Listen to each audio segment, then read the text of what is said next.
Most people imagine their final moments filled with fear, panic, regret. Wrong. The final attack isn't fear, it's comfort.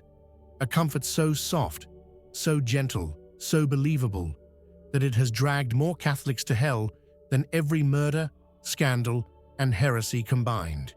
It's the one lie Satan uses only at the end, because he knows you're weak, you're tired, you're not thinking clearly, you want relief, not truth. And that's when he whispers the sentence that destroys you. Part 1. The lie sounds like mercy, because you want it. To the last lie isn't ugly. It doesn't sound demonic. It sounds exactly like the voice you wish God had. You're fine. You've done your best. You don't need confession. God understands you. It's not a threat. It's anesthesia. He numbs your conscience so you don't feel the pain of your own sins. It's the spiritual equivalent of closing your eyes on a burning building and saying, "Everything is okay." You're not forced into damnation. You're handed a pillow. Part 2. Why Catholics fall for this faster than anyone else. Catholics love the illusion of being decent. We baptize our mediocrity. We call laziness human weakness. We call neglect, "God knows my heart." We call lack of repentance, "I'm trying." The lie fits perfectly into that comfort. It tells you that your halfway effort is enough. Your selective holiness is enough. Your unconfessed sins are small. Your contradictions don't matter. Catholics don't fall into hell screaming. They fall with a false sense of peace, thinking everything is settled. The lie works because it tells you exactly what your pride wants to hear. You don't need to change anymore. Part 3. The lie targets one thing: your final confession. This entire strategy has one goal: keep you from confronting your real sins. Not the sins you admit, not the ones you avoid, not the ones you hope God overlooks, the ones you bury. Satan doesn't care if you regret small things.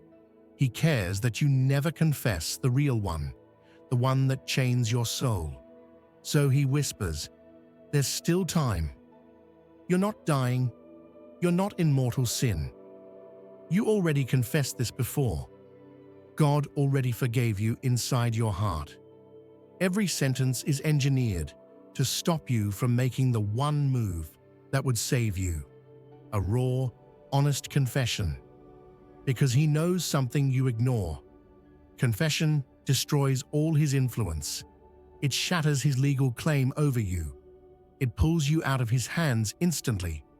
So he convinces you you're already clean, while your soul is bleeding. Part 4. The exact second the lie breaks, the brutal truth moment. The moment your soul leaves the body is the moment comfort dies. Your self-made stories, gone. Your excuses, gone. Your self-image, gone. Then truth hits with the force of 1,000 suns. And the first thought many souls have is, "I wasn't deceived. I wanted to be deceived." That's the horror. The lie didn't force you. It simply offered the version of reality you preferred. You didn't choose evil. You chose comfort over truth. And comfort is not neutral. It's deadly. Most souls don't wake up shocked at God. They wake up shocked at themselves. Part 5. The psychology behind the last lie. Satan isn't stupid. He doesn't attack your doctrine at the end. He attacks your brain functions. He hijacks your exhaustion, your fear, your desire for reassurance, your craving for emotional comfort, your hatred of conflict, your natural tendency to avoid guilt. At the approach of death, the mind wants closure, not truth. It wants to believe, "I'm okay. I've done enough. I've improved. I'm not as bad as others. I tried. This is exactly the mental weakness he targets. The devil doesn't push you into sin at the end. He pushes you into self-soothing. You don't fall into hell screaming. You fall asleep spiritually. Comfort kills you more effectively than temptation ever could. He doesn't need to turn you evil. He just needs to turn off your sense of urgency. The final lie numbs the soul like anesthesia. You're safe. Just rest. And that is the spiritual coma many never wake up from. Part 6. The spiritual reality behind the lie. Here's the part most people can't handle. Hell is not full of monsters. Hell is full of the comfortable. People who thought they had enough faith. People who relied on intentions instead of obedience. People who used God as a safety net, not a lord. Satan's final lie isn't rebellion. It's false peace. Because he knows something most Christians ignore. God doesn't judge feelings. He judges truth. Your "I meant well" doesn't erase unconfessed sin. Your "I'm trying" doesn't cancel habitual compromise. Your "God understands" doesn't replace repentance. Heaven isn't for people who consider God important. It's for people who surrendered. The devil's lie: make sure you never do. He gives you spiritual painkillers, so you never feel the wound. He offers peace, so you never seek mercy. He makes you think judgment will be gentle, so you never panic enough to change. This is why it's fatal. The lie doesn't break your faith, it sedates it. Part 7. When the lie breaks, the most brutal truth moment. Here is the real horror. The instant your soul leaves your body, the lie shatters like glass. Comfort dies. Justifications evaporate. Self-made narratives collapse. And truth hits with absolute unrelenting clarity. You don't say, "Satan deceived me." You say, "I let myself be comforted. I wanted the easier version of God. I chose reassurance over repentance. I ignored the sins I didn't want to confront."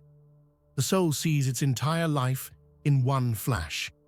Every delayed confession, every rationalized habit, every refusal to change, every time you said later, every sin you quietly accepted, every spiritual shortcut you justified, and the soul realizes it wasn't the devil who pushed you down. It was your own comfort that dragged you. Truth doesn't kill the lukewarm. Comfort does. And when truth finally appears, you feel the sharpest pain possible. You see exactly who you decided to be. No hiding, no pretending, no filters, no excuses, just the raw condition of the soul you spent a lifetime molding. And the eternal consequence, you can't negotiate anymore. If this hits you, good. It's supposed to. Don't just watch this and move on. Fix what you're avoiding. Confess what you're hiding. Break the habits you keep defending. Now do me one thing. Like the video, drop a comment. Tell me what part hit you hardest. Hit the bell icon so you don't miss the next warning. And subscribe. You need these reminders more than once, because the last lie comes quietly, and you won't survive it if you stay asleep.